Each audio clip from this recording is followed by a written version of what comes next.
Sir, നമ്മുടെ സർക്കാർ ആശുപത്രികളിൽ വർഷങ്ങളായിട്ട് നടന്നു വരുന്ന ഒരു പ്രവൃത്തിയാണ് ഈ പൊതിച്ചോറ് വിതരണം. അതിന് സത്യം പറഞ്ഞു കഴിഞ്ഞാൽ അവിടെ രോഗികൾക്കും കൂട്ടിരിപ്പുകാർക്കും ഒക്കെ ഒരു വലിയൊരു ആശ്വാസമാണ് ഈ പൊതിച്ചോറ് കിട്ടുമ്പോൾ. പക്ഷെ അതിപ്പം നമ്മുടെ ആരോഗ്യമന്ത്രി കെ മുരളീധരൻ പറഞ്ഞിരിക്കുന്നു അങ്ങനെ പൊതിച്ചോറ് വിതരണം ചെയ്യണ്ട എന്ന് പറഞ്ഞിരിക്കുന്നു. അതിലെന്താണ്?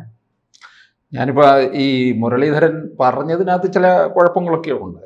അതിനപ്പുറം ഇതിനകത്തുനിന്ന് വേറെ ചില കാര്യങ്ങൾ കൂടി ഡിവൈഎഫ്ഐയുടെ ഒരു ആഗോള നേതാവായ ഒരു മൂപ്പിലാൻ ഉണ്ടല്ലോ.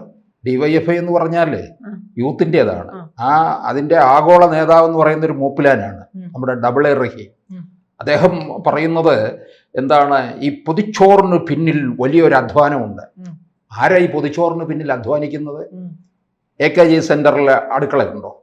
അതോ തിരുവനന്തപുരം ജില്ലാ CPM-ന്റെ കമ്മിറ്റി ഓഫീസിൽ അടുക്കളയുണ്ടോ? അല്ലെങ്കിൽ മറ്റ് ജില്ലകളിലെ CPM-ന്റെ ജില്ലാ കമ്മിറ്റി ഓഫീസുകളിൽ അടുക്കളയൊന്നും ഇല്ലല്ലോ.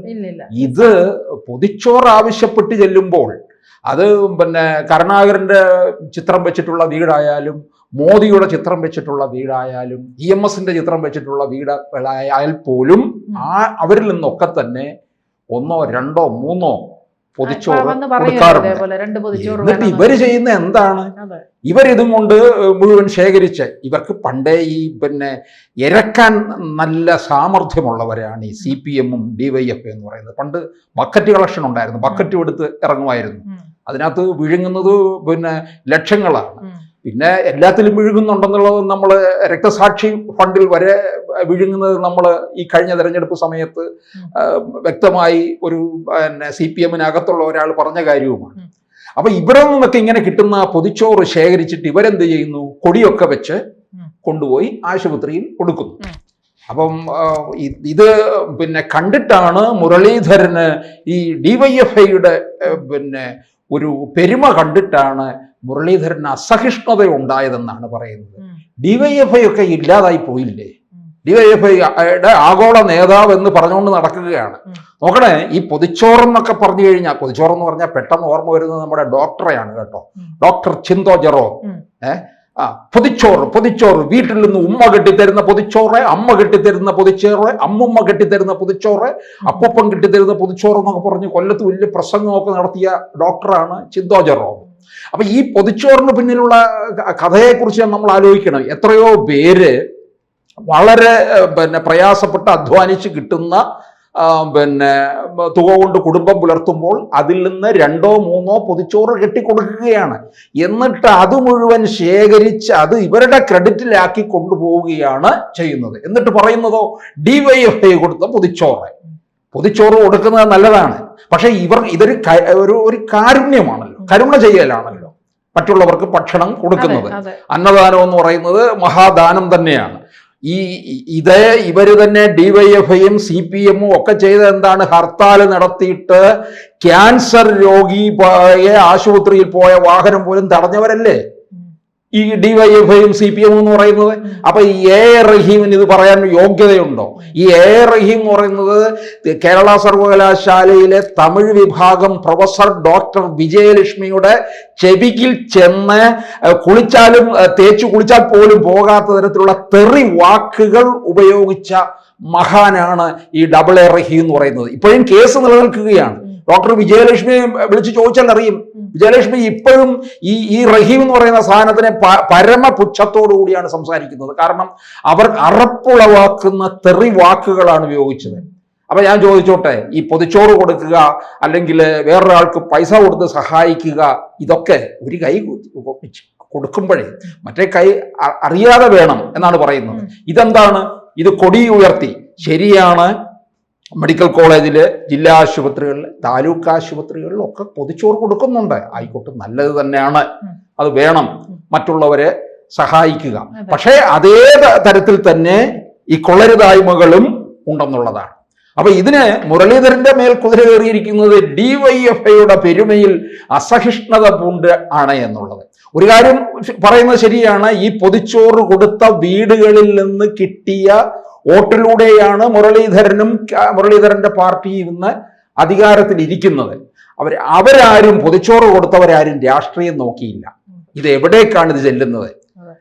പിന്നെ ക്യാൻസർ രോഗികളിലേക്ക്, അല്ലെങ്കിൽ അതുപോലെ മറ്റെന്തെങ്കിലും ഗുരുതരമായ രോഗം ബാധിച്ചിരിക്കുന്നവർക്ക്, ആശുപത്രിയിൽ കഴിയുന്ന മറ്റ് പിന്നെ ഭക്ഷണം വാങ്ങിക്കാൻ കഴിവില്ലാത്തവർക്ക് ഒക്കെയാണ്. ഇപ്പൊ തിരുവനന്തപുരത്ത് തന്നെ എനിക്കറിയാവുന്ന നിരവധി സംഘടനകളുണ്ട് കേട്ടോ.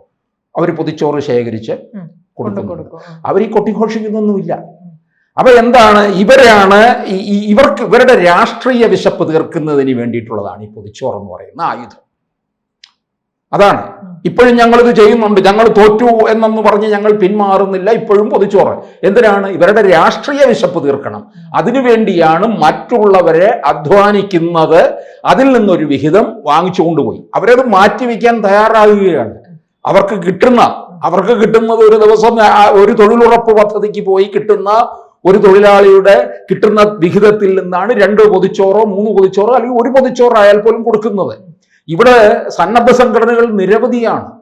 അപ്പൊ അവരാരും ഒരു തരത്തിലും കൊട്ടിഘോഷിക്കാതെ പൊതിച്ചോറ് ശേഖരിച്ചും അല്ലാതെ തന്നെയും സമ്പന്നരായിട്ടുള്ളവർ തന്നെ പിന്നെ എനിക്കറിയാവുന്നവരുണ്ട്.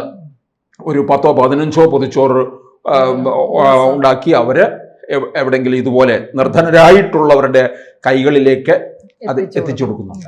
അപ്പം DYFI ഇതിനകത്ത് വലിയ ക്രെഡിറ്റ് എടുക്കാൻ എന്താ ഇതിനകത്ത് എന്നുള്ളതാണ് നമുക്ക് അറിയേണ്ട കാര്യം. അപ്പൊ ഇത് ശരിക്കും പറഞ്ഞു കഴിഞ്ഞാൽ ഇത് നാട്ടുകാരുടെ കനിവ് കൊണ്ടാണ് ഈ പൊതിച്ചോറ് വിതരണം വിജയിക്കുന്നത്. അല്ലാതെ പിന്നെ റഹീമിന്റെ പിന്നെ മഹത്വം കണ്ടിട്ടൊന്നും അല്ല ആരും അവിടെ പൊതിച്ചോറ് കൊടുക്കുന്നത്. അല്ലെങ്കിൽ നമ്മുടെ DYFI ആണ്, നമ്മുടെ പിന്നെ പ്രസ്ഥാനമാണ്, നമ്മുടെ പ്രസ്ഥാനത്തിനെ ഊട്ടി ഉറപ്പിക്കുന്നതിന് വേണ്ടി. ഇവർ പ്രളയ സമയത്ത് നമുക്കറിയാം എത്രത്തോളം തരത്തിലുള്ള പിന്നെ സാധന സാമഗ്രികളൊക്കെ ശേഖരിച്ചു. ആ ശേഖരിച്ചതൊക്കെ പിന്നെ അർഹതപ്പെട്ടവരുടെ കൈകളിലേക്ക് എത്തിയിട്ടില്ല എന്നുള്ളത് ഇപ്പോഴും പലർക്കും അറിയാവുന്ന കാര്യമാണ്. അപ്പൊ ഈ പൊതിച്ചോറിന്റെ മഹത്വം ഒന്നും പറയണ്ട. ചിലപ്പോൾ ഇതിൽ തന്നെ കൈയിട്ട് വരുന്നവരുണ്ടോ എന്ന് തന്നെ സംശയമാണ്. പണ്ട് ഒരു കഥയില്, കാരൂർ നീലകണ്ഠപിള്ളയുടെ കഥയില് ഒരു അധ്യാപകൻ കുട്ടിയുടെ പൊതിച്ചോറ് പിന്നെ മോഷ്ടിച്ച സംഭവമുണ്ട്. കാരണം പഴയകാലത്ത് അധ്യാപകർക്ക് ശമ്പളം വളരെ തുച്ഛമാണ്, വീട് പട്ടിണിയാണ്. അപ്പൊ കുട്ടിയുടെ പിന്നെ പൊതിച്ചോറ് മോഷ്ടിച്ച പിന്നെ അധ്യാപകൻ ഇത് കഴിച്ചു എന്നുള്ളതാണ്. അങ്ങനെയാണ്, പൊതിച്ചോറും തന്നെയാണ് ആ കഥയുടെ പേരും. എന്ന് പറഞ്ഞ പോലെ ഇതിലും ഇനിയും കൈയിട്ട് വാരുന്നുണ്ടോ എന്ന് നമുക്കറിയത്തില്ല. കാരണം ഇതിന്റെ പേരിൽ ക്രെഡിറ്റ് എടുക്കാൻ ഇങ്ങനെ നടക്കുകയല്ലേ. അപ്പൊ DYFIക്കാർ മാത്രമല്ല പൊതിച്ചോറ് കൊടുക്കുന്നത്, BJPയുടെ അവരും പൊതിച്ചോറ് കൊടുക്കുന്നുണ്ട്. ഇപ്പൊ സേവാഭാരതിയുടെ ആംബുലൻസ് ഇതൊക്കെയുണ്ട്. അതുപോലെ DYFIക്ക് ഒക്കെ തന്നെ ഉണ്ടെന്നുള്ളതാണ്. അപ്പോൾ ഇതിനകത്ത് ഒരു മുതലെടുപ്പ് നടത്തരുതെന്നേ ഉള്ളൂ. ഇനി വേണമെങ്കിൽ ഇവർ ചിലപ്പോൾ ഇനിയും വേണമെങ്കിൽ ഉത്സവ കേന്ദ്രങ്ങളിലും ചിലപ്പോൾ ഇതുപോലെ എന്തെങ്കിലുമൊക്കെ അന്നദാനവും മറ്റെന്തെങ്കിലും തരത്തിലുള്ള കാര്യങ്ങളും ഒക്കെ ആയിട്ട് ഇറങ്ങും. കാരണം ഇത് ഇവരുടെ ഒരു രാഷ്ട്രീയ വിശപ്പ് പരിഹരിക്കുന്നതിന് വേണ്ടിയാണ് എന്നുള്ളതാണ്. എന്തായാലും ഇതിൻ്റെ പേരിലൊരു വിവാദം ഉണ്ടായപ്പോൾ മനസ്സിലാക്കേണ്ടവർക്കൊക്കെ ഒരു കാര്യം മനസ്സിലാക്കിയെടുക്കാൻ കഴിഞ്ഞു. അതായത് പൊതിച്ചോറ് ആരുടെ കൈകളിൽ നിന്നാണ് പോകുന്നത്? AKG സെന്ററിൽ നിന്ന് ഉണ്ടാക്കിക്കൊണ്ടല്ല ഇത് പോകുന്നത്. പാവം പിടിച്ചവരുടെ അടുക്കളയിൽ അവരധ്വാനിച്ച് കിട്ടുന്നതിലെ ഒരു വിഹിതമാണ് ഈ പൊതിച്ചോറ്. അതിനകത്ത് രാഷ്ട്രീയം അവർ കാണുന്നില്ല. കൂടുതൽ വാർത്തകളും വിശേഷങ്ങളും നിങ്ങളിലേക്ക് എത്താൻ ABC മലയാളം സബ്സ്ക്രൈബ് ചെയ്യുക, ബെൽ ബട്ടണും അമർത്തുക.